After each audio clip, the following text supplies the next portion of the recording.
But if for some reason they have this qualifier on TV, I might watch some games. The reason being, I can watch Team Philippines, greatest player, the Philippines' greatest export, the greatest athlete in Philippines history. Are you ready for the greatest athlete in the history of the Philippines, Dave? You know who's going to be the bulkhead, the steward of the Team Philippines baseball team? I don't think I am, but let me hear it. Prepare yourselves. Tim Tebow. Are you... What? Yes. How? You are listening to episode 43 of the Unnecessary Nonsense podcast. Blah, blah, blah, the spiel, two unqualified idiots. Dave's here.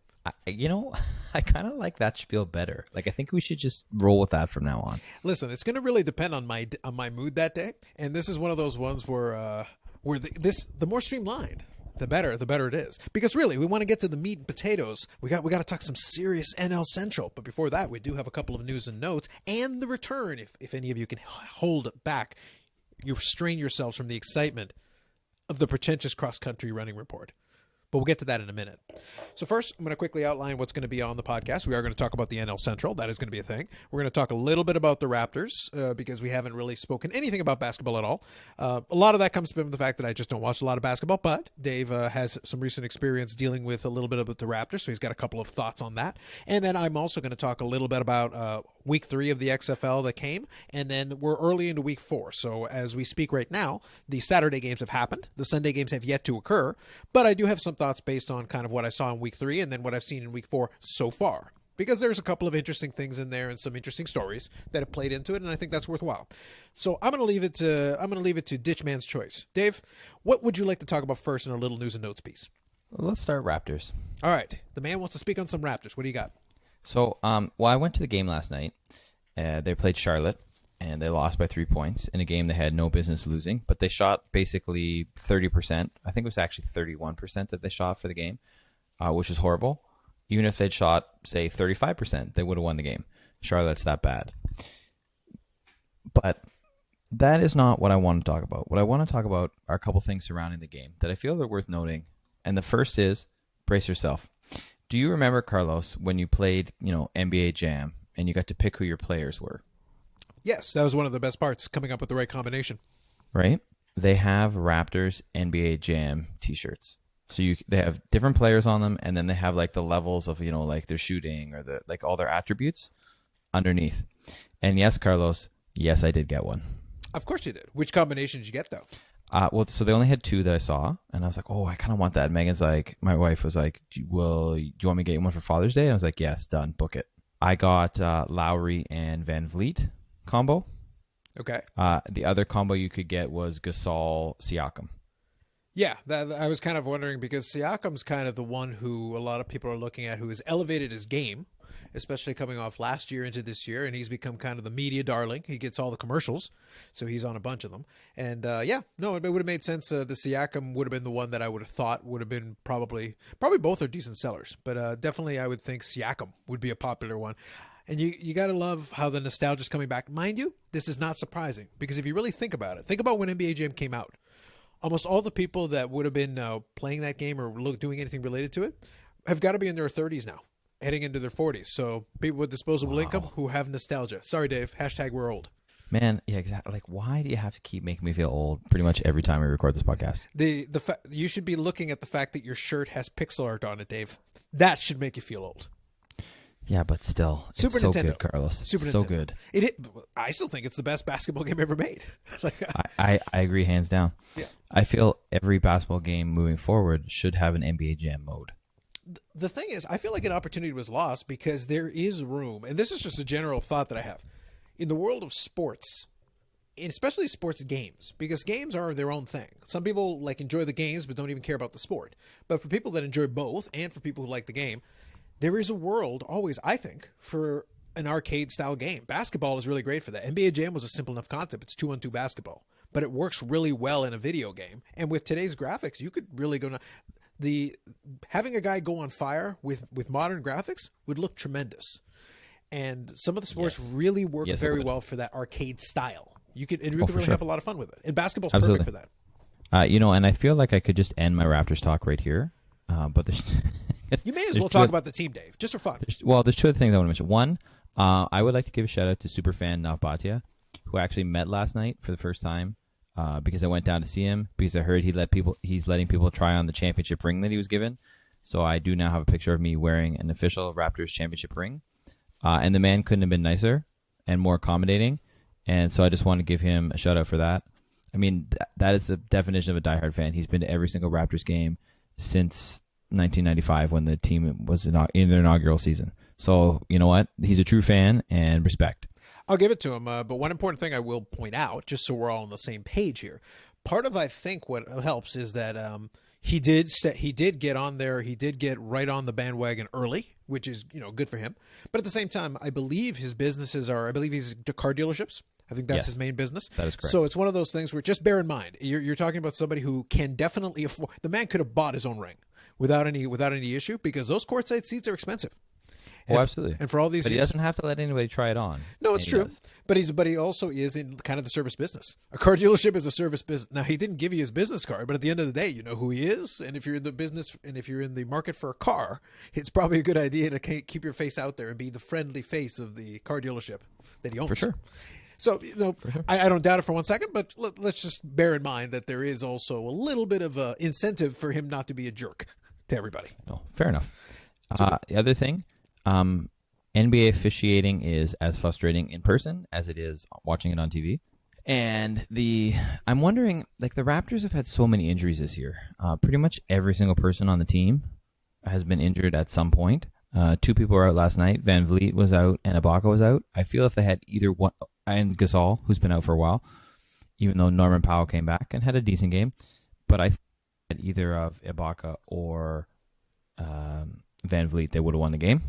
But it's just one of those things. It's like you keep wondering if people continue to get injured all the time, at what point does this actually catch up to the team? They're going on a big West Coast road swing, although luckily most of the teams that they're playing aren't that good. They're playing Denver on Sunday night, which is probably the best of those teams that they're going to play. But they're also playing Golden State, who's garbage, the Suns, who are garbage. So I'm not Sacramento, who's not that great. I'm not too worried about that. But the question is, at what point, they've really weathered the storm. They won 15 games straight with a bunch of people injured. Are these injuries going to catch up to them before the playoffs at sort of, the worst possible time? Or is, everyone going to get healthy at the right time and then you're really good going into the playoffs? And I'm not sure because it's been sort of just a revolving door of, okay, who's healthy tonight? Yeah, no, I get it. I think the one thing to bear in mind here is that realistically, the Raptors are in a good position in the sense that they're playing in the East. And this year, the East, if you look at Philadelphia, they've been a bit of a disaster because Ben Simmons got hurt and, Embiid has been hurt recently. And the reality is Embiid can get hurt at any time. And Ben Simmons he hasn't had quite as many injury issues. So you look at Embiid is supposed to be like the difference maker, but realistically, he could get hurt at any time and he gets hurt all the time. And then Ben Simmons has the weakness to his game where his shooting isn't up to par. He doesn't really shoot 3-pointers, but he's a very good player. And seemingly the two of them they're a little bit of oil and water. You're looking at 2 players who potentially are very, very good individually, and with the right combination of players around them could be really good. And again, assuming Embiid's health, because that's been an issue for him, but assuming he's healthy, he can be a dominant player with the right combination of players around him. Ben Simmons can be very good with the right combination of players around him, but the 2 guys together just doesn't seem to work. So if you're looking at it from the Raptors' perspective, the reason that relates to them is you're really looking at Milwaukee as your only legitimate competition in the East. Miami's playing well. There's teams that are playing well. But I really feel like if you are the Raptors and you are able to play well enough and get to a game and get to a series against Milwaukee, that's the team that you're looking at to potentially knock you off. And if you somehow get past Milwaukee, well, congratulations, you're in the NBA Finals again. That's really what you're looking at. If you can get to Milwaukee and then bypass Milwaukee, you're in the finals. Now, I suspect more than likely, unless the West is a true war of attrition, which it might be, it could very well be, you're probably going to play one of the LA teams if you get to that finals. And that's really what you're looking at, and that's kind of the standard you have to measure yourself against. And both of those teams have things that could happen that could throw them off. But I think we'll talk a little bit more about that as we get closer to it. But that's just kind of, for me, I don't worry about the Raptors. One, because I don't watch a ton of regular season basketball. But even if I did, I wouldn't worry about the Raptors because they're in the East. And this year, the way it's composed, the East is pretty much top heavy. I really think it's going to be one of Milwaukee or the Raptors coming out of the East. It is just going to be matchups and timing and all that has to come together. There you have it, people. Carlos's early NBA predictions. Yeah, but I think that's an easy one. Really, the Eastern Conference is the really easy one. Unless something really weird happens and some weird team comes out, like it really does feel like it's the Raptors if they can bypass Milwaukee. Otherwise, Milwaukee needs to get to the finals this year because I feel like this is the year they should do it. The expectation is they do, but if for some reason they falter, well, then that's the fumble the Raptors can pick up and carry. They could go back to back getting to the finals. Now, then whoever they play will be the key to what happens after that, but just getting there, I think, would be a huge accomplishment. So we'll see what happens, right? But I think it's going to be interesting down the stretch, and I think, if as long as injuries don't get the better of them, I think the Raptors have as good a chance as anybody. I think that's fair. Now, can I give you a little kind of a fun, random news and notes here? Of course you can. All right. So I wasn't going to talk too much about this, but I have to because it's too glorious. As you well know, being a baseball guy, I'm a big fan of the great World Baseball Classic. And the thing is, I haven't talked too much about the World Baseball Classic other than allusions I've made to it because, the next edition of the World Baseball Classic isn't until 2021, which is miserable for me because I really would like to have this. I would prefer I kind of like that 3-year schedule. I would prefer a 2-year schedule, but the 3-year schedule I could live with. The 4-year is killing me. Like waiting for the next one is murderous. But this year, you're going to have a couple of qualifiers where Team Panama tries once again to get back into the damn tournament they started in because they can't win a freaking game in the tournament. So they're going to play in the qualifiers. Now, amongst the different teams that are going to play in the qualifiers, there's a bunch of very interesting teams that could try to qualify their way in. Why am I bringing this up right now? Because it's just a qualifier for a tournament that isn't happening until next year. The reason I'm bringing this up is because as part of, I don't know if they're going to have it on TV, but if for some reason they have this qualifier on TV, I might watch some games. The reason being, I can watch Team Philippines, greatest player, the Philippines' greatest export, the greatest athlete in Philippines history. Are you ready for the greatest athlete in the history of the Philippines, Dave? You know who's going to be the bulkhead, the steward of the Team Philippines baseball team? I don't think I am, but let me hear it. Prepare yourselves. Tim Tebow. Are you what? Yes. How? Because he was born in the Philippines, Dave. His family was on a mission. He was born in the Philippines. So Tim Tebow will be starring for Team Philippines in the World Baseball Classic qualifier. I will watch that. I warned you. That. I told you all, and now you know, and now you cannot unknow. No, I can't. And I'm not sure how I should react to that news. You should react with shock and awe is what you should react with. That's what I got when I said, Philippines? Really? Haven't those people suffered enough? But yet, there you go. So Tim Tebow will be playing for the Philippines in Tucson at the World Baseball Classic qualifiers. Set your DVRs, assuming it's on some kind of a TV somewhere. Oh, my goodness. That is a random news and note, Dave. You weren't ready for that, were you? I am not ready for it. I was not ready for it. I don't think I could ever possibly be ready for that type of news. But I want to watch the games now. I don't know what to believe in anymore, Dave. You know what? I can't, and I honestly couldn't tell you what to believe in. So I don't know what to either, Carlos. I'm sorry. So that's a random news and note for you. It is very random. But I mean, we are full of unnecessary tidbits. So there you go. Yes. And that is the definition of unnecessary. And the people of the Philippines will riot in solidarity of anger of my statement of Tim Tebow's greatness in Philippine sports history. But now you all know. He was born in the Philippines, so I guess that's legit. There we go. Them's the rules, folks. All right, one more thing we'll do before we get into the seriousness that is, a little XFL and pretentious cross-country running. It's coming. All right, one more thing. I wanted to quickly talk about this. It already happened, so it's not like this is new news. It's not news. But Alexander Ovechkin not only scored his 700th goal, he's at 701. But one thing that I feel like the talk has started, and correctly so, is that once you get into the echelon, there are only 8 players that have ever scored 700 goals in the NHL. So the question becomes, can he topple Gretzky? And then also the comparison is, where does Alexander Ovechkin fall on the pantheon of great NHL goal scorers? And I was giving this some thought the last little while, and I kind of see Alexander Ovechkin kind of right at the top of that discussion. Because when you're talking about pure goal scorers, you're really talking about the Mike Bossies. A lot of people, now there was a bit of a discussion because, pardon the interruption, took a shot at this. Because, everybody just looks at Wayne Gretzky's total goal numbers, and they say, well, Wayne Gretzky has to be the best because he's had the most goals. And because he had a 92-goal season. And the thing is, you're 100% right. But the problem is, I don't think Wayne Gretzky was a pure goal scorer. I don't think he wasn't a shoot first kind of guy. He was a playmaker. because some folks are trying to kind of downplay Alexander Ovechkin's accomplishment because they're saying, well, nobody will get to Wayne Gretzky's 2,800 plus points. And I'm like, well, yeah, you're right, because the sport is fundamentally different. Wayne Gretzky's raw goal scoring numbers are going to be tough to pass, but Ovechkin's probably the best versed to even give it a shot. But the element I think that's more important that I think when you're doing is you kind of have to compare yourself not to the overall all time. You have to compare yourself to the era, because in NHL goal scoring, it's kind of the opposite. Because if you think about, and I'll use a different analogy and then bring it back to the NHL thing. Yeah. When you think about like baseball history, you talk about before the dead ball era ended and then after the dead ball era. So the statistics you're going to look at, if you look at the home run champions in the dead ball era, it's a very different context than it is post dead ball era. When Babe Ruth started hitting 50 and 60 home runs, nobody had done that up until that point. It hadn't happened. And the, single season home run, crown was like in the 20s. And then when Babe Ruth hit like his 25th or 26th home runs, he broke the single season record.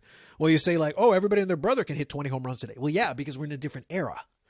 And again, it's cycled back in because then steroids came in and suddenly, Barry Bonds hit 73 and, Mark McGwire hit 70 and Sammy Sosa hit 60 a bunch of times. And then, they started testing for steroids a little more thoroughly and suddenly the home run totals came back down. Last year, the home run totals came back up, but it was a juice baseball. You have to consider the era when you're doing a measurement. So the measuring stick for Alexander Ovechkin is not necessarily looking at Gretzky and looking at those guys, because when you look at Gretzky and those guys, here's what you need to understand. Wayne Gretzky played in the most prolific era of NHL hockey, the 1980s. And any player, if you look at the top all-time guys, and I've got the list in front of me, I'll quickly run through it with you. Just the top guys, just so you understand. Gretzky played predominantly in the 1980s. He owned the 1980s, and he put up huge monster numbers that are probably unimpeachable. But then you look at the people directly after that are in that top echelon. Well, Gordie Howe is a bit of a genetic freak because he played in parts of 34 seasons. Well, he just played forever. Now, mind you, he didn't play in the NHL the whole time, but he also played in the WHA and put up numbers there too. But if you're looking at just his NHL numbers, he still played in excess of like 25 seasons. So he just put up year after year. He started playing in 1946, Dave. And his last NHL game was in 1980. The man played forever, literally forever. This is true. So when you play forever, yes, you're going to put up those numbers. The next one on the list is Jaromir Jagr. Jaromir Jagr didn't play in the 80s, but he started in 1990. So he got to capitalize on that early 1990s era where like the goal scoring was still pretty high. Not quite the 1980s level, but it was high. So he's a guy who benefited from that. Brett Hall started in the mid 80s and put up huge monster numbers in the early 90s. And he was still a goal scorer his whole career, but he got to benefit from that era where you're putting up these monster numbers. Marcel Dionne played in the 70s, which was a pretty good goal scoring period as well. And then through he retired in 1989. So he got to play in the 80s as well. Again, you're noticing a pattern here. Phil Esposito is probably a guy who falls just outside of that. But when he started scoring was in the late 60s into the 70s, which I said was a pretty good era for it. And he had the single-season goal-scoring record until Gretzky broke it because he scored 76 goals in a season. Mike Gartner was a guy who played forever as well, but he also played the entire era of the 1980s. By the time you get to number 8, which is Ovechkin played in 2000 and started playing in 2005. He's the only guy that I just named that didn't play in the 90s or in the 70s or in the 80s. The 3 biggest eras for goal scoring. He didn't play in any of those. So you're not comparing him to those guys. What you're doing is you're comparing him to his contemporaries. So I'll give you one more thing just to consider for everybody here. When you look at Alexander Ovechkin for even active guys, you got to remember there's the Patrick Marleaus who are at the end of their careers. Host is technically considered an active guy because he's under contract, but he hasn't played in years. The next closest person who played in the same era, totally, didn't start in the 90s, who played in the same era as Alexander Ovechkin, is Sidney Crosby. So that's really his real competition, his real comparison, because Marleau is at the end of his career and he started playing in 97-98. Hoster started playing in 97-98. Crosby is number 4 in active players. He has 459 goals. He will get to 500 goals. Sidney Crosby is a great player, an all-time player. But here's the thing, 459 versus 701. They started in the same year, Dave. 459, 701. That's pretty impressive. The gap is monstrous. So that's the thing. When you look at a Gretzky and you look at those guys, I gave you a bunch of names, but the truth is, when we're talking about Gretzky, yes, he put distance between himself and the next closest guys. But when you're putting into the all-time list, almost all the all-timers outside of Ovechkin played in the 80s. And Ovechkin never got to benefit from that era. So in this era, it's very hard to score comparatively. So the fact that a guy is out there with the intention of scoring on every single game and every single shift puts him into a different stratosphere. So if he manages to get anywhere near Gretzky, I have to put him at the very top of my all-time goal scorers as far as like pure goal scorers. He's not a playmaker. He's a goal scorer. That's what he does. And that's why I say, like, we're not going to see it again. That's why it's at least the way that hockey is played today, unless we fundamentally change the way the sport is played. That's why I feel like we're going to develop more of an appreciation as the next couple of years go on, as Ovechkin kind of moves forward up that list, because he's in position to pass a couple of really big guys in the next year or two. Yeah. And it's already happened this season, but it can continue next year if he continues to play at this level, even for another year or two. So I just wanted to put kind of where he stands in a little bit of perspective, folks. Like I said, there's still time, but just if you do watch the games, enjoy it, because it's not normal. We don't see this anymore. It doesn't work this way, because the rest of the guys who are coming up, even the best of the best, getting a 50-goal season is ridiculous. And Ovechkin has, I think, 9 of them. So, or 8 of them, 8 or 9. So the thing is, we don't see that anymore. And he has a chance to get another one this year. And if he does, that's another one. And then I think if he did one more 50-goal season after this, he would be the most all-time. The most 50-goal seasons ever, including Gretzky. Which is really impressive. So that's the thing. Like, there is consistency there year after year after year. And one thing that has to be remembered is he had a 49-goal season, where if he had just put one more in, he'd already be there. So just context. I'm giving context for everybody. I just want you to think about that. Okay, so I'm going to talk a little XFL, but before I do, let's get into the pretentious cross-country running report with Dave Turnbull. So, sad day today for Liverpool fans. Their unbeaten run has come to an end. And the reason I'm bringing this up is because I'm an Arsenal fan, and in Premier League era, because if you follow English soccer, soccer doesn't exist outside the Premier League era. That's a joke, but because there's actually, the way it's talked about in the media is always like the Premier League, the Premier League, the Premier League, and like everything that happened before the Premier League doesn't really count. But Liverpool had won 18 games in a row, which tied a record. And there are 44 games total without a loss. The record is 49, and that ended today by being beat by the team that was in 17th place. How many teams are there? 20 in the Premier League. So that's 17th place out of 20. Correct. Gotcha. Liverpool is still running away with the league. They're going to win the league. They're 22 points ahead of their nearest competition right now, and the season ends in May. So, that's not really going to be too much of an issue, because they're going to win their fair share of games moving forward still. But, this is a scene that every year if there's a really good team and they have a good run without losing. Now, granted, it is soccer, so you can tie. But where they've either tied or won, everyone goes, oh, is this a team that's going to go through the season, without losing? And pretty much every time the coach is like, no, it's not going to be this team. We're not going to do it, Or somebody's like, this is the first year that I actually felt that they probably were going to happen, and I was quite surprised that they did lose. So I just thought that was worth mentioning. I haven't done a cross-country running report in a while, so I figured why not mention that, because I think this is something where people thought, history was going to be made this year. Even if they didn't go through the season, they were still quite potentially could have beaten Arsenal's 49 games. They were at 44 as of today, and then they lost. So I thought history was going to happen this year, and it did not. And I think it just goes to show, how difficult something like that is to actually achieve. Now, do you figure it was because they were thinking about that kind of a record, or do you figure that they were kind of on such a good run that they were basically taking a team that is really in the low end of teams for their league, if they were taking them a little bit lightly, because you're looking at basically a bottom feeding team, and they're obviously very good. So were they taking them a little bit lightly and then just didn't put the same amount of focus they would normally put in if, say, they were playing somebody right at the top of their standings? Yeah, I think it's probably a little bit of all the above, really. It's the mental acuity that it's going to take and strength and fortitude to get through a season unbeaten, something extremely hard to do. And they lost midweek in another competition. And so I think that was probably playing on their minds as well. And take that with, trying to beat the record, knowing you're pretty close to it, as well as playing a team that you really should be able to beat easily, and then getting hammered by them that's more surprising than I think the fact that they lost, was that they lost 3-0, which was, it wasn't like a 0-0 game and they nicked a goal at the end, kind of on a fluke. And the other thing was, if you look at all the stats in terms of possession, in terms of corner kick, like all the things, Liverpool dominated the game, and they just weren't able to score. And Watford was able to put 3 by them. So these things just happen. It's just, again, another example of how hard it is to do something like go that long, even as long as they did, 44 games, without losing.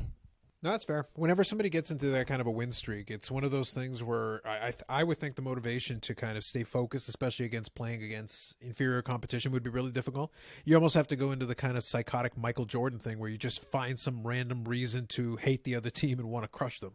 That's basically the kind of mind games you have to play basically with yourself to take them as seriously as you might not otherwise do. Yeah, exactly. All right. So that was the pretentious cross-country running report with Dave Turnbull.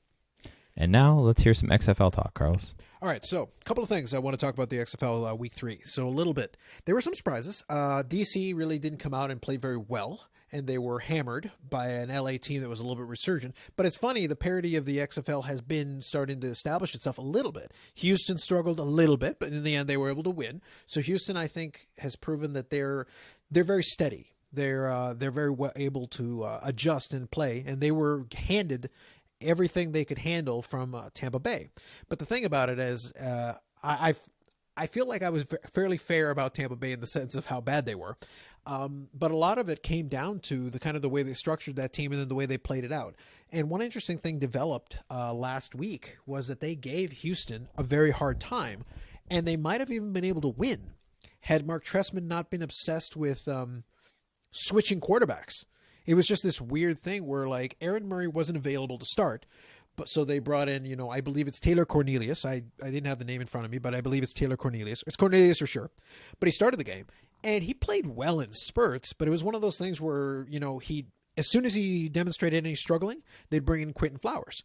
And then Quentin Flowers would maybe get a series, but he barely got to throw the ball. It was just like a lot of running plays. Well, if you're the other team and you know that the quarterback's going to come in predominantly to run and he's not really going to throw the ball, well, then you can adapt your defense accordingly. So you're not really creating much of a disruption for the other team. So it was this weird tactic where he would keep switching the quarterbacks back and forth. He'd even switch them mid-series. Not even like a whole series. He'd let Cornelius throw first down and second down, and then bring in Quentin Flowers for third down. It was just weird, like a weird strategic choice. But I think in the end that disrupted any kind of rhythm they might have been able to put together. And Cornelius made some mistakes. Quentin Flowers wasn't perfect, but I think the interesting thing that came out of that was, so following that game 3, where they were pretty close, they were in that game, they were more encouraged. Let's put it this way: they played a lot better than I hit them with as far as, offense, defense, special teams where they sucked and everything. I feel like I gave their defense a little bit too little credit because they did play well against a Houston offense that is perfectly capable. But their offense is questionable because, well, you need to pick a quarterback. You need to figure out who the hell's starting for your team and, let them work their way out of it unless they're genuinely playing terrible and not following the game plan. Don't just switch them for the sake of switching them to quote unquote try to develop momentum. Like, there is no momentum if your offense doesn't even know who the hell is under center. From play to play or from series to series, you're not going to have any continuity that way. That's a disastrous way to put together a team and to try to coach a team. Because then who the hell gets the first team reps if you have no idea who the hell is going to be under center? Well, that's true too, right? Yeah. So you want to practice to prepare for the game and know what your plan of action is, and everybody feels more comfortable the more in advance you know who that person is and the more reps you can get with them. Yeah. And in the end, this backfired, I would say, in the sense that Quentin Flowers left the team for undisclosed reasons earlier in the week, before game week 4 here. And he reportedly wants basically out of Tampa Bay because he's very frustrated with the way he was being used, which I can't blame him. They basically demonstrated that they had no confidence in him, but at the same time you put him in so you didn't have too much confidence in Cornelius. So good news if you're a Tampa Bay fan. They have no confidence in Cornelius. But Aaron Murray was supposed to be the starter, but he was hurt. And Aaron Murray kind of sucked. And they had no confidence in Flowers because they would let him do even less than Cornelius, who they had less confidence in than Aaron Murray. We got all that? Yes. Other than that, they're good. And their uniforms are still ugly as hell. So they've got that going for them. Ugh. Good luck, Tampa. Uniforms. Yeah, exactly. Yeah, good luck. Like, it's not good. The other big takeaway was that DC got exposed a little bit by LA. But it was interesting because LA showed a dynamic offense that it looked like on paper they might be able to put together, but they were able to finally start getting a little bit because their quarterbacking situation stabilized. They didn't have their quarterback initially out of the block, and then they were able to get that done.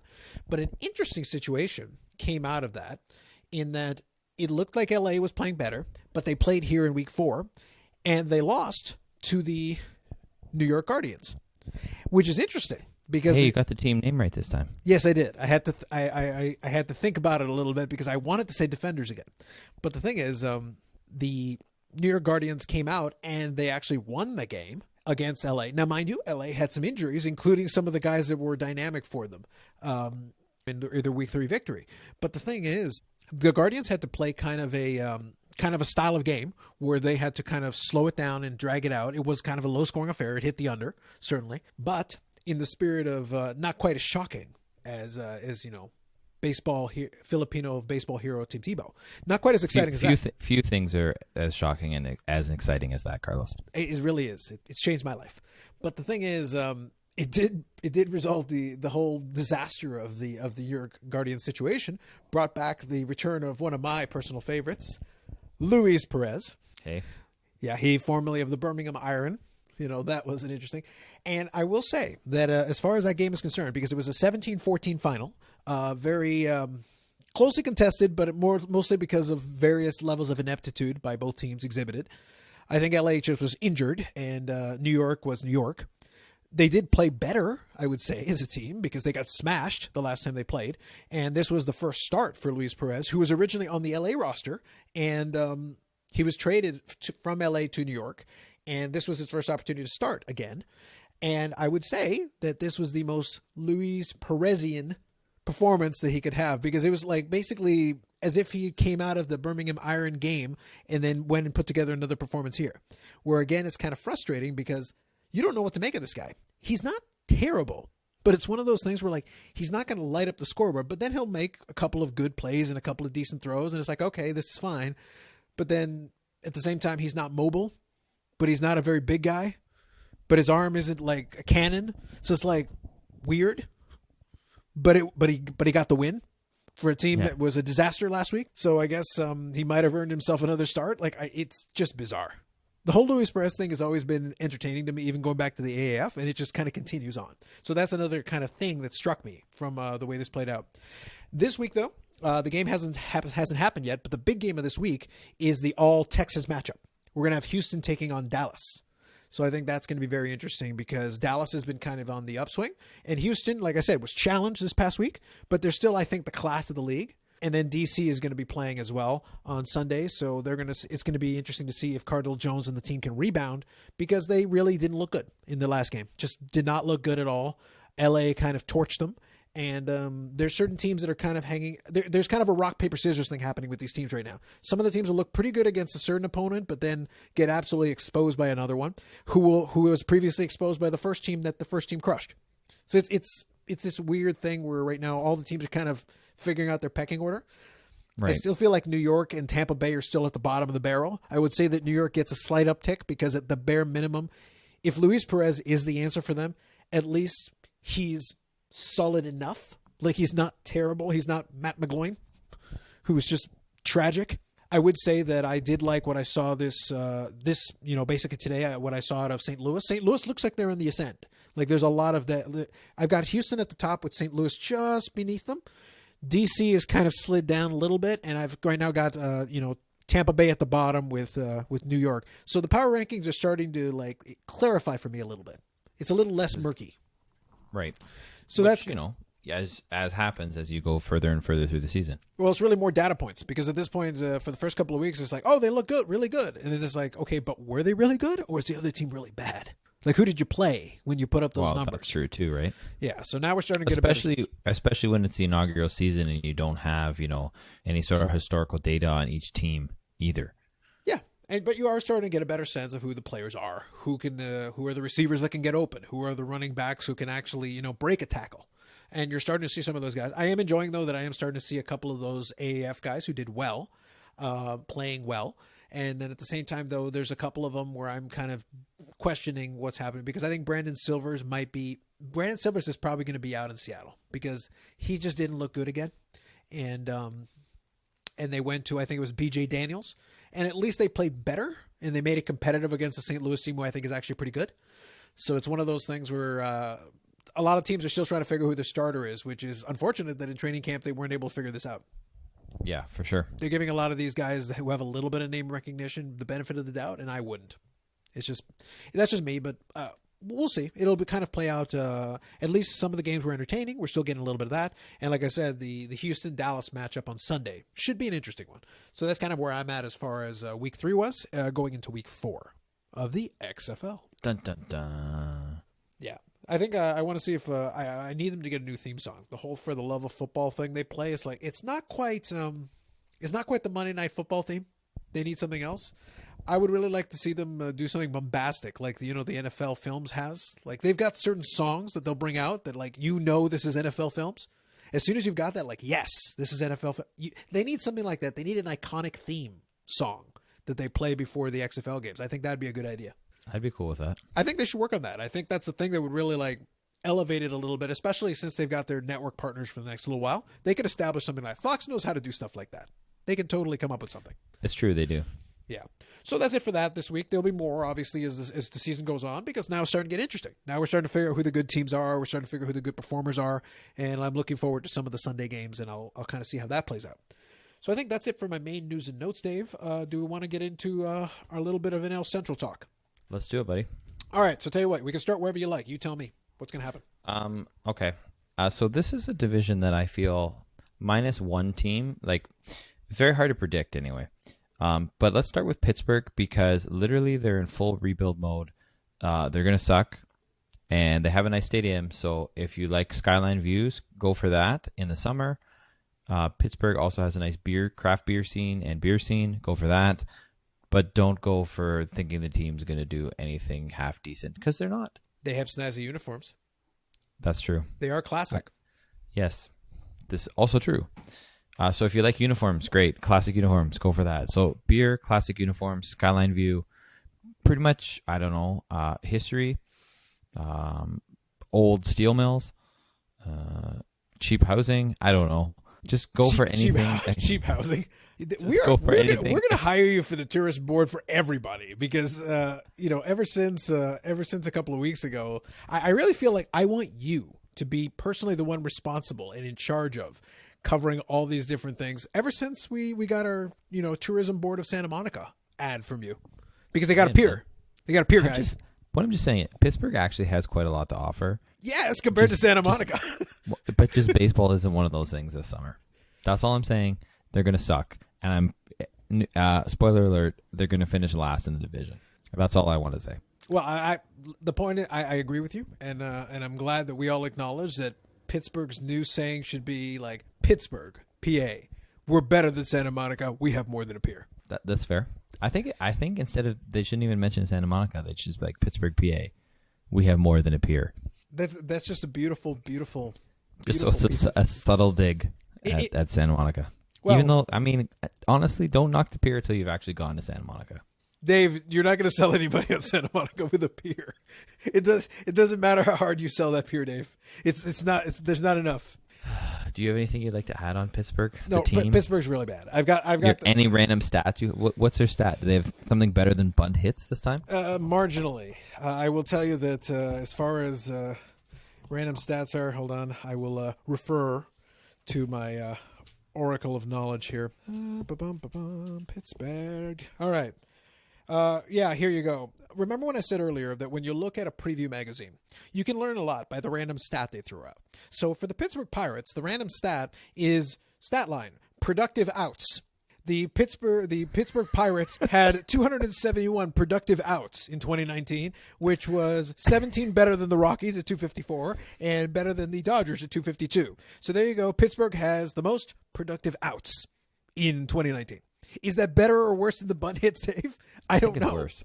I'm not quite sure, but I think it's worse. But the outs were productive, Dave. They were productive. All right. Let's move on to another team, please. I'm actually glad you asked about the random stat because that made me happy. Productive outs, Dave. Well, I figured it would make me happy too. Let's see. I don't even know where I want to go next. Let's go to the Cardinals. Good Lord, you go from the worst to potentially the best. Jesus. All right. Well, I don't know. Okay, you want fine. Let's just move that. Let's go. Okay, I'm just going down on the list. Let's go to Cubs. All right. We got Jason Kipnis coming in. We got Ryan Tepera coming in. They lost Ben Zobrist, Cole Hamels. Who knows if Chris Bryant's actually going to be on the opening day roster? Although the further we get to opening day, I'm pretty sure he probably will be. I don't think the Cubs are going to be very good. I don't think they're going to make the playoffs. I think they'll be half decent. I think they'll be over 500.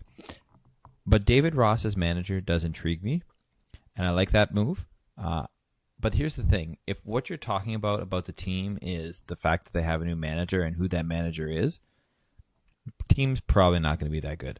So I think, you know what? Here we go. It's Chicago. They've got pizza. They have Navy Pier. They have Wrigley Field. Again with the freaking pier, Dave. Seriously. I had to do this for you. They also have Soldier Field. They have some nice museums. They have boat cruises. You know what? But here's the thing. So I think if you're looking for somewhere to go in the summer to enjoy some baseball and look at a team that may win, Cubs are your bet. I think they're going to be interesting. I just don't think they're going to be good enough to make the playoffs. I think they'll be relevant for most of the season. But again, I don't think they're going to make the playoffs. That's my take on the Cubs, Carlos. So the important thing is that we somehow managed to get a pier back in there. That's key, I feel. Secondly, I always get the two mixed up. Are the Cubs the south side of Chicago or the north side of Chicago? They are the north side. Yeah, they're the north side. So, the Cubs are at least the second best baseball team in Chicago. It's better than the Angels situation with the foosball team. I think the Cubs are better than the foosball team. It's marginal, but they might be better than the foosball team. The thing is, there's not a lot. The Cubs are in that interesting situation where they're kind of mediocre. They're not terrible by any stretch of the imagination, but it's almost looking at the Cubs. It's hard to imagine that in 2016 they won the World Series in 103 games. Like it's very. Yes. It feels like it was so far removed from there. Yeah, like it feels like 100 years ago, but it's not. Wrigley Field's a beautiful stadium, and their fans are very loyal. And at this moment, the fans are in no position to complain about the damn team because at least they won a freaking World Series in their lifetime. I can remember the days back of the heady days of 2016 when the Chicago Cubs won a World Series. But it feels like they're not progressing any further. It's interesting because in 2016, at the end of it, there was real talk. I remember hearing it where people were wondering out loud if the Chicago Cubs were on the verge of building a new dynasty. And the answer is no. Good news, spoiler, we can now, I think, clearly state that the answer is no. And they're not moving any closer to that. At the end of the day, they might have sold their souls for 2016, but if I was a Chicago Cubs fan, I would accept this outcome because at least you got the damn World Series. So that's something. So I'll give them that. At least at the bare minimum, they have that. And clearly they have more attractions to Santa Monica. So, and that's tough to do, as you know. Maybe we'll do at some point a podcast where we'll have Dave compare piers. They can see which pier is really the superior pier because that's key. That's an important thing for us to know. You know what? Maybe I will just do my own YouTube video for an unnecessary pod extra. Maybe you should do an entire podcast on piers. That should be like your thing. I don't know if there's enough content for that where people are really going to care for that long. But think of the niche nature of it. Podcasts are built for niche, Dave. There's nothing more niche than comparing peers. Can you imagine if I became rich because of a podcast on peers? I want you to know that if this comes to pass, as the person who came up with this idea, we've got to come up with an arrangement. And this I currently live in a town where I could give you, or city, where I could give you a lot of information about the pier we have and the debacle that was. So you know what? I do have some experience in that regard. I think we've just formulated a brilliant idea right there. That just might be it. The Pier Cast coming soon. So do you want, what? It's something I will do now that we brought it up. Do you want the random stat of the Chicago Cubs? Sure. Let's go. Because I feel like we may have to rank the random stats of these teams in this division. All right. For the Chicago Cubs, your random stat line is this. Hits gained versus a shift. Chris Bryant, +9. It's literally the most random statistic we could come up with. It's hits gained against the shift. Chris Bryant at +9. Do you want to know who's second? No, I don't care. It's so good. I love every aspect of it. All right. I love how statistic obsessed baseball is, but even that's too much for me. Hits gained against the shift, Dave. This is important. All right, let's go Brewers. All right, the Brewers. Sounds good. Brewers. So we got Brett Anderson coming in. We got Justin Smoke, which I like because, Blue Jay, ex-Blue Jay. So you got to give credit to Justin Smoke. But they did lose Mike Moustakas, who I think is going to be a big loss. They lost Yasmani Grandal, a catcher, who's going to be, I don't think it's going to be a horrible loss, but I think it'll probably be a step back. They also lost Eric Thames. I see the Brewers as a team that isn't going to be completely horrible, but is definitely going to regress. So again, I don't see this as a playoff team. I don't think it's close, but I think they'll be mediocre to slightly above mediocre. It's a bold call by you. I think the biggest thing I like, all your moves that you outlined are important. That is going to be part of it. I think they could be kind of middle of the pack. Getting back to high 80s wins, I don't think is that much of a stretch. One thing they will have going for them, theoretically, is if Christian Yelich can be back to playing a full season. He was actually playing extremely well, potentially. Could have been a back-to-back MVP winner had he been able to play out the rest of the season. Going down late in the season kind of hurt his MVP chances and let Bellinger get in there and take it from him. But the thing is, if they get a full season out of him and an MVP caliber type performance again, that can be hugely helpful. It's something that can allow them to have. Now, one thing I should point out, though, is I do find it tremendously interesting that, Christian Yelich played 130 games. He had 329, 44 home runs, and 97 RBIs. And, he was penalized for missing about 30-odd games and didn't win the MVP over somebody else. It's almost as if playing about 130 games should disqualify you from the MVP. Mike Trout. Oh, Carlos. These are the facts. The man played about the same amount of games. Oh, and he had one less home run. That all I'm saying, and he hit almost 330. Unlike, that slacker Trout hitting like 291, which is trash. It's not MVP. You just always have to loop it back to Mike Trout, don't you? No, generally I bring it back to Tom Brady. Mike Trout's currently my whipping boy for the moment. Yeah. Tom Brady, you're lucky right now. Yeah, and he may not be that much longer, depending on what goes down with this year. Well, I got to figure out what team he goes to. I got to figure out who I'm going to mock. I really hope he goes to Las Vegas. I really do. Oh, my God. Dave, you know how you talked about how we would randomly go to Green Bay if the situation happened with the Saints Packers? Screw all that. If Tom Brady goes to freaking Vegas, to Vegas, Dave. Vegas. I think we could probably make that happen. Yep. Anyway, so I think the Brewers will be kind of in the middle. That's kind of where I see them, really. And then in the spirit of all of this, all right, let's do our stat line. Unfortunately, I have no inside knowledge about the quality of peers in Milwaukee, so I can't help you there. But what I can tell you is that a Brewer, in terms of Lorenzo Cain, had the highest center field range rating between 2017 and 2019. I love these random stats. I don't even know what a range rating is, Dave. I don't know what that is. The best part is it's like here's a stat which you've never heard of, but let's just it's like they invent things just because they can. Somebody knows what the stat means, but I genuinely don't. Yeah, but we are not those people. I can't help you here. All right, who's next? Let's move on to another team. I'm going to go to the Cardinals next because I want to talk about the Reds last for a variety of reasons. The Cardinals. So the Cardinals haven't really made any huge significant changes. Marcell Ozuna's bat, that's a significant loss for the team. It's just sort of, can the people who they already have get better? And the answer is maybe. They have some really good talent. Paul Goldschmidt is always the one that sort of stands out to me. I expect this team to contend for a playoff spot. Maybe maybe they're good enough to win the division. I don't really know. But I would expect that they would be in the race. And, definitely they're going to be in it in September. Unless your random stat changes my mind. But as of right now, I feel that they will definitely be in the race, in the thick of it in September. Well, this random stat, Dave, when I get to this random stat, this is going to rock your world. Not quite to the degree of Filipino baseball superstar Tim Tebow. Not quite to that level. Few things are at that level. But this is like, if that's like 100 on the index, this stat, when I get to it, will be like a 97.5. Brace yourself. It's coming.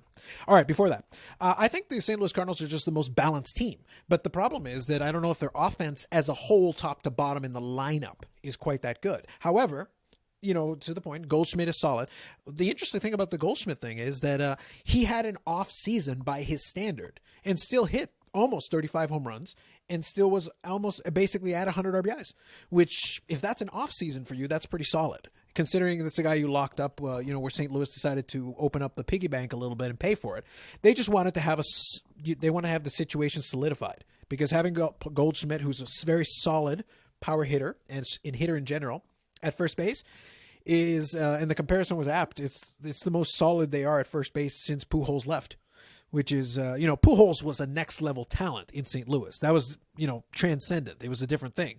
But Goldschmidt's darn solid. If you tell me I can have a first baseman who hit 30, 35 home runs and 100 RBIs, I'm not complaining. That's not, we can make do with that. Oh, for sure. Yeah, so most teams can use that. That's not an issue. But it's going to be whether these other guys are able to step up to that level. And Jack Flaherty was very strong down the stretch, so that's a big thing for them. And it'll be about whether those guys and Adam Wainwright. It's if these pitchers, because Adam Wainwright is a name, but he's not what he once was. But if these pitchers can put together an equivalent great season compared to what they did last year, which they were very good. But this lineup is going to have to help because they won 91 games despite the fact that the lineup as a whole was not super. And they're going to have to elevate that a little bit if they expect to maintain or improve, because if you have a really great season from the pitching staff, that's where you get regression sometimes. And if that happens, then your offense has to be able to pick them up a little bit, so you need some help. You need a little bit of that balance to keep the thing going. Otherwise, they could be the class of the division if they can develop that balance over the course of the season. Yeah, exactly. All right, you ready for a random stat? I am. All right, here it is. For the St. Louis Cardinals, your random stat is luckiest pitchers by FIP, 2018-2019. Leader of the pack, Dakota Hudson. Oh, my goodness. All right, do you want me Would to you tell like to tell us what FIP is? For Yeah, those I of us- actually can. those I who actually don't can. know? I actually can. So FIP is fielding independent pitching minus actual ERA with a minimum of 200 innings. Does that help? For me, yes. For people who don't know baseball, probably not. That is such a stupid stat. It's like, I think they genuinely are looking for something where a person on this team can be a leader. It's like back in the day, you'd be like, oh, league leader in home runs? No, we don't have that. League leader in RBIs? Nope. Batting average? No. Fielding percentage? No. Do we have anything this team leads in? Yes. Luckiest pitchers by FIP, Dakota Hudson. 1.53. Ahead of Mike Fiers. Well, that just says it right there, doesn't it? Minimum 200 innings, Dave. Minimum 200 innings. Yeah. Shall we move on to the Reds then? Oh, we shall. Okay, so the Reds once again have done a ton of stuff. I think they sort of went for it last year in a regards in terms of what they did, and it didn't work out at all. This year, you've got outfielder Shogo Akiyama, starting pitcher Wade Miley. You got Mike Moustakas, who comes over from, which I really like as a pickup. You've got outfielder Nick Castellanos. You have Boog Powell, because Boog, coming in. Trevor Bauer, hopefully you have him for a full season, hopefully healthy. I say that for everyone because you never know what injury is going to come. But, I mean, if you put all that together, we'll see how it gels. But, Cincinnati's also said, hey, we're going to go for it again this year. And this time I think they actually may have a shot. It depends on sort of obviously how everything fits together and how the starting pitching holds up. But I like, again, as long as the random stat doesn't change my mind, I like what Cincinnati has available. I'm just trying to get my head around the fact that you said Boog Powell. I was like, is that really true? Because I know of the original Boog Powell. And I was like, is he related to the other Boog Powell? Maybe. I don't know. Now I'm genuinely curious. All right, I will look this up. But in the meantime, I'll give some thoughts on the Cincinnati Reds. I really do see them being kind of middle of the road again. The reality is Joey Votto is in decline. They're going to struggle a little bit. And I believe, I have to look this up, but didn't Suarez, isn't he injured? Doesn't Suarez, I feel like I saw something about Suarez. I don't know off the top of my head. Yeah. These are kind of things we probably should know, but. Yeah, but I feel like I saw this recently. Let me just really quickly look this up. I'll tell you right now. All right, Cincinnati Reds third baseman Eugenio Suarez takes a big step in his rehab. Yeah, okay. So, yes. Yeah, so that's kind of important. Might be a thing that is worth paying attention to, possibly. Just throwing it out there. Especially coming off the previous season. 49 home runs last year, so that's kind of a big deal if the guy's not in your lineup. There's not an advanced stat, Dave, but I feel like 49 home runs in the middle of your lineup is kind of important. In terms of rotation, I don't see too much there. You do have Trevor Bauer. That's cool. Sonny Gray, you do have that. Wade Miley is there, but it's one of those things you just don't know. It's a bit of a mixed bag. They went from 67 to 75 wins last year. So could they progress a little bit more from that into the 80s? Certainly. I just don't know if they've done anything that is huge that is going to change life in Cincinnati. That's kind of a big thing. Now, what I will say again for them, Cincinnati, is that they do have, I can actually give you a random piece of trivia and a random stat for the Cincinnati Reds. Okay, before you do that, can I mention one other thing? Go ahead. Before I get your hopes up or anyone else. Boog Powell, who is legit Boog Powell, was signed to a minor league deal, so he may not actually play with the team. Just want to put that out there in case people get super excited. I just had to mention it because of the name. But in case you're wondering, Herschel Mack Boog Powell IV is an American professional baseball player in the Cincinnati Reds organization. 27 years old, currently playing with the Nashville Sounds. Although obviously he's there in spring training, but that's who he is. So just so you know. This is key. This is extremely important. All right. Or if you want from this Wikipedia page, Powell is nicknamed Boog after the former Baltimore Orioles first baseman and 1970 AL MVP Boog Powell, with whom he shares no relation. His father gave him the nickname as a child in order to avoid confusion because he's the fourth. So there you go. So instead of calling him, Herschel, like his dad, they called him Boog. There you go. And that's how you know Dave was able to go Wikipedia, because I looked at the same article as he read it. Well done. Well done, sir. Well, I did mention it was from Wikipedia, Yeah. The Oracle of Knowledge, the Google, helps us once again. So that is kind of disappointing, though. I was kind of hoping he'd be related to the Boog Powell. That Boog Powell I am familiar with, the original one. The 1970 MVP one, not the current one. So that's kind of cool. Fair enough. So quick piece of random trivia. I'll give this to you. As part of the club's 150th anniversary, because the Cincinnati Reds are a fairly original, franchise that predates the National League. Well, yeah, I would say they're pretty much close to predating the National League because they really do go back a long ways. But as part of the 150th anniversary, they showcased 15 throwback uniforms at home games last year. Now, why am I mentioning this? Well, one of the things that it did, and what I like is that they included this little piece of trivia here. The most notable was the 1956 Ted Klusinski era sleeveless road jersey, which I am familiar with that person. And if you ever get a chance to look up some videos, the whole reason that's significant is because the guy was jacked. So, he had the gigantic arms. So he goes, it allowed Yastos Puig, Michael Lorenzen, Derek Dietrich, and others to showcase big biceps. The team went 5-10 on days of the promotions. So alas, the gun show didn't help them as much as they might have hoped. Hey, you know what? They tried, though. And I did get to mention Puig for you, Dave. So that was, which I appreciate. I thought you'd appreciate that. So that's your random piece of trivia. And here's your random statistic. For the Cincinnati Reds, again, remembering the more random the statistic, the more likely crummy the team is. How about this one? Single season swing and miss percentage. 2012 to 2019, the leader in all of Major League Baseball, Luis Castillo of the 2019 Reds, 34.1 swing and miss percentage. Oh, my. He's a pitcher, so I would expect him to swing and miss a lot. But you know who was second in that grouping? Remember, this is a 7-year period. So the second... actually, it's not a 7-year period, even though it says so. The second one here is Kerry Wood of the 2003 Cubs, who swung and missed 33.8% of the time. And other notable, 2002 Diamondbacks, Randy Johnson, 33.6 swing and miss percentage. These are all pitchers. Why is this even a stat here? Yeah, I don't know. I can't tell you, Carlos. How's that for random? Someone decided they needed something, so there you go. That basically means it's the only thing they can think of. That's kind of concerning. Here, I'll give you one more random stat for this. Well, not a random stat, but a random note for the Cincinnati Reds. Again, thinking about how the Cincinnati Reds are on this ranking, that we're filling it with random pieces of trivia. Michael Lorenzen became the first player to hit a home run, play in the outfield, and get credit for a win in a game since Babe Ruth accomplished this feat in June 13th, 1921. Nice. At least he gets to be in the same paragraph as Babe Ruth, so that's something for him. Hey, you know what? Anytime you can be mentioned in the same paragraph as Babe Ruth, it's a good thing. Regardless of whether it's deserved or not, it's still like, hey, and that's forever linked, right? Well, the thing is, he actually gets to be mentioned in the same paragraph for doing a thing that Babe Ruth did, so that's kind of cool. But that's all I got for the Cincinnati Reds, Dave. That's all I got for the Cincinnati Reds. Yeah. So how about we rank the teams now, Carlos? I was kind of expecting that to be the next thing, yes. I'll go first, as per usual, and you can mock me as you do or not, or just mock me because you can. I was going to say, the second option, I wasn't aware that was an option. All right, fair enough. So, ready? I'm going for the Reds to win the division.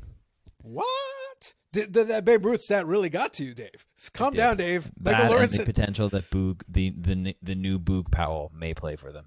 I don't know, man. I'm going to need to see that swing and miss percentage go down. 34.1 is a lot of swings and misses, Dave. A lot of swings and misses is all I'm telling you. Yeah. Well, I have the Cardinals in number 2. I have the Cubs in 3, the Brewers in 4, and the Pirates in 5.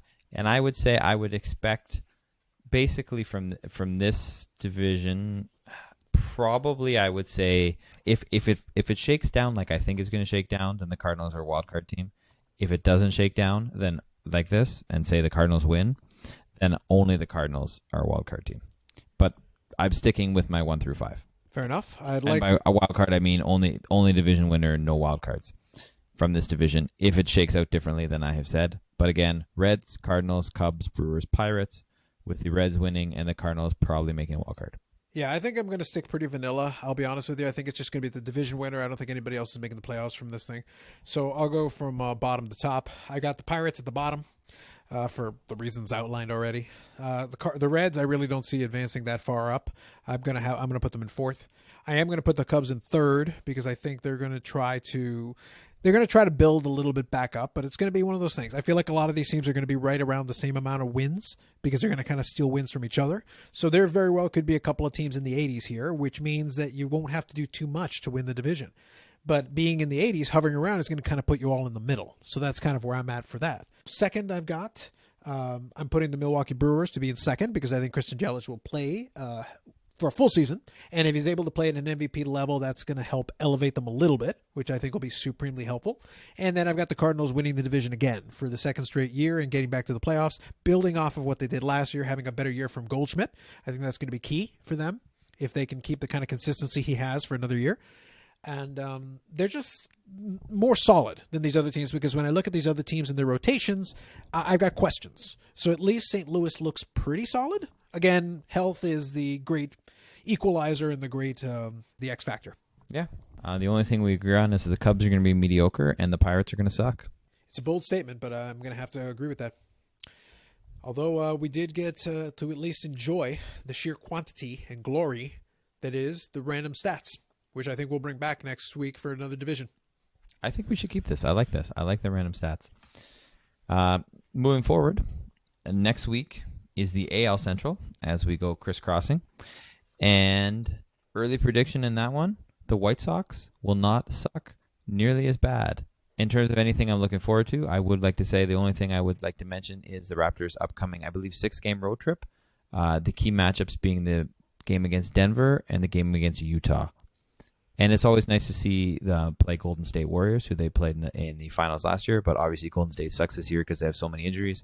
So, it's not going to be it's not going to have that flavor of the championship rematch, but it still is the two teams. So I'll look forward to that one too.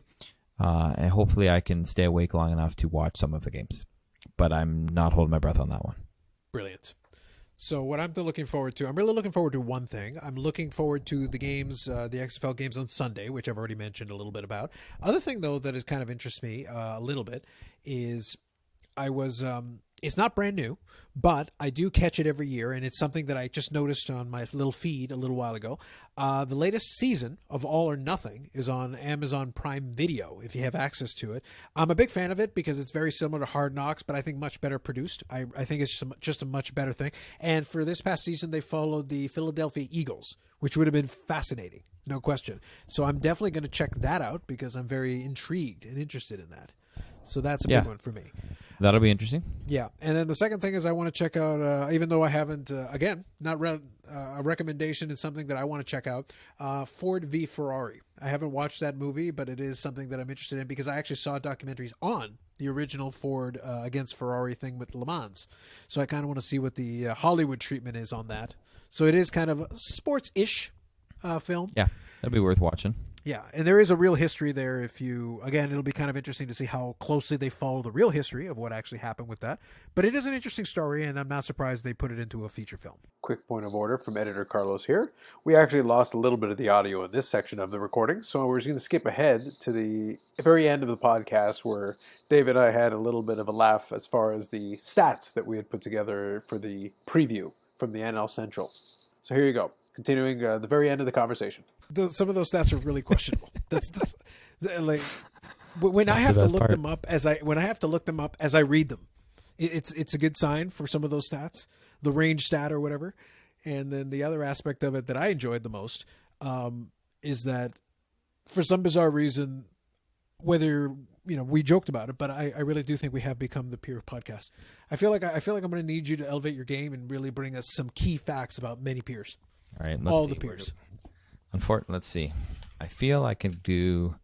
Well, the White Sox are in, so we've got another. We can talk about Navy Pier again, and Cleveland probably has a pier.